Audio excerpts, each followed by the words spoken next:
is Emma and I'm a proud volunteer at the YWCA, and today I will be reading to you a book called Lilly's Purple Plastic Purse. So let's get comfortable and let's get started. Lilly's Purple Plastic Purse. Lilly loved school. She loved the pointy pencils, she loved the squeaky chalk, she loved the way her boots went clickety-clickety-clack down the long, shiny hallways. Lilly loved the privacy of her own desk. She loved the fish sticks and chocolate milk every Friday in the lunchroom. And most of all, she loved her teacher, Mr. Slinger. Mr. Slinger was as sharp as a tack. He wore artistic shirts, he wore glasses on a chain around his neck, and he wore a different colored tie for each day of the week. "Wow," said Lilly. That was about all she could say. Wow. Instead of greeting students or good morning pupils, Mr. Slinger winked and said, "Howdy." He thought that desks in a row were old-fashioned and boring. "Do you rodents think you can handle a semicircle?" And he always provided the most tasty snacks, things that were curly and crunchy and cheesy. "I want to be a teacher when I grow up," said Lilly. "Me too," said her friends Chester and Wilson and Victor. At home, Lilly pretended to be Mr. Slinger.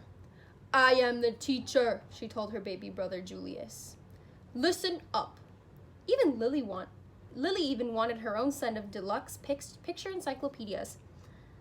"What's with Lilly?" asked her mother. "I thought she wanted to be a surgeon or an ambulance driver or a diva," said her father. "It must be because of her new teacher, Mr. Slinger," said her mother. "Wow," said her father. That was just about all he could say. Wow. Whenever the students had free time, they were permitted to go to the light bulb lab in the back of the classroom. They expressed their ideas creatively through drawing and writing. Lilly went often. She had a lot of ideas. She drew pictures of Mr. Slinger, and she wrote stories about him too. During sharing time, Lilly showed her creations to the entire class. "Wow," said Mr. Slinger. That was just about all he could say. Wow. When Mr. Slinger had bus duty, Lilly stood in line even though she didn't ride the bus. Lilly raised her hand more than anyone else in class, even if she didn't know the answer, and she volunteered to stay after school to clap erasers. "I want to be a teacher when I grow up," said Lilly. "Excellent choice," said Mr. Slinger. One Monday morning, Lilly came to school especially happy. She had gone shopping with her Grammy over the weekend. Lilly had a new pair of movie star sunglasses, complete with the glittery diamonds and a chain like Mr. Slinger's. She had 3 shiny quarters. And best of all, she had a brand new purple plastic purse that played a jaunty tune when it was opened.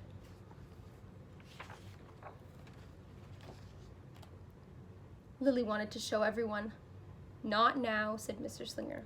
"Listen to our story." Lilly had a hard time listening. Lilly really wanted to show everyone. "Not now," said Mr. Slinger. "Let's be considerate of our classmates." Lilly had a hard time being considerate. Lilly really, really wanted to show everyone. "Not now," said Mr. Slinger. "Wait until recess or sharing time." But Lilly could not wait. The glasses were so glittery, the quarters were so shiny, and the purse played such a nice music, not to mention how excellent it was for storing school supplies. "Look!" Lilly whispered fiercely. "Look, everyone! Look what I've got!" Everyone looked, including Mr. Slinger. He was not amused. "I'll just keep your things at my desk until the end of the day," said Mr. Slinger. "They'll be safe there, and then you can take them home." Lilly's stomach lurched. She felt like crying. Her glasses were gone, her quarters were gone, her purple plastic purse was gone. Lilly longed for her purse all morning. She was even too sad to eat the snack Mr. Slinger served before recess. That afternoon, Lilly went to the light bulb lab. She was still very sad. She thought and she thought and she thought. And then she became angry. She thought and she thought and she thought some more. And then she became furious. She thought and she thought and she thought a bit longer, and then she drew a picture of Mr. Slinger. Big, fat, mean Mr. Stealing Teacher. Right before the last bell rang, Lilly sneaked the drawing into Mr. Slinger's book bag. When all the students were buttoned and zipped and snapped and tied and ready to go home, Mr. Slinger strolled over to Lilly and gave her a purple plastic purse back. "It's a beautiful purse," said Mr. Slinger. "Your quarters are very nice and jingly, and those glasses are absolutely fabulous. You may bring them back to school as long as you don't disturb the rest of the class."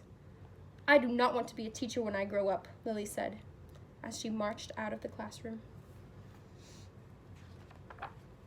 On the way home, Lilly opened her purse.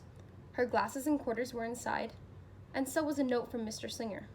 It said, "Today was a difficult day. Tomorrow will be better." There was also a small bag of tasty snacks at the bottom of the purse. Lily's stomach lurched. She felt like crying. She felt simply awful. Lilly ran all the way home and told her mother and father everything. Instead of watching her favorite cartoons, Lilly decided to sit in the uncooperative chair. "I'll stay here for 1,000,000 years for Mr. Slinger.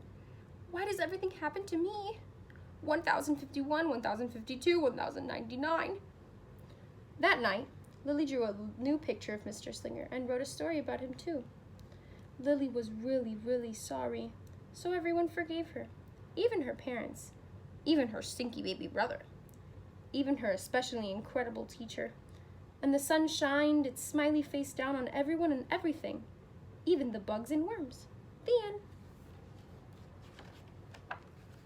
Lily's mother wrote a note, and Lily's father baked some tasty snacks for Lilly to take to school the next day.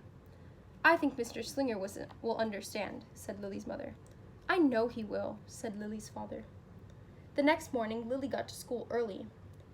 "These are for you," Lilly said to Mr. Slinger, "because I'm really, really, really, really, really, really, really, really sorry." Mr. Slinger read the story, and he looked at the picture, and he read the note, and he sampled the snacks. "Wow," said Mr. Slinger. That was just about all he could say. Wow. "What do you think we should do with this?" asked Mr. Slinger. "Could we just throw it away?" asked Lilly. "Excellent idea," said Mr. Slinger. During sharing time, Lilly demonstrated the many uses and unique qualities of her purple plastic purse, her shiny quarters, and her glittery movie star sunglasses. Then she did a little performance using them as props. "It's called interpretive dance," said Lilly. Mr. Slinger joined in. "Wow," said the entire class. That was just about all they could say. Wow. Throughout the rest of the day, Lily's purse and quarters and sunglasses were tucked safely inside her desk. She peeked at them often, but did not disturb a soul. Right before the last bell rang, Mr. Slinger served Lily snacks to everyone's delight. "What do you want to be when you grow up?" asked Mr. Slinger. "A teacher," everyone responded. Lily's response was the loudest. "Excellent choice," said Mr. Slinger. As the pupils filed out of the classroom, Lilly held her purple plastic purse close to her heart. Mr. Slinger was right. It had been a better day. Lilly ran and skipped and hopped and flew all the way home. She was so happy. And she really did want to be a teacher when she grew up.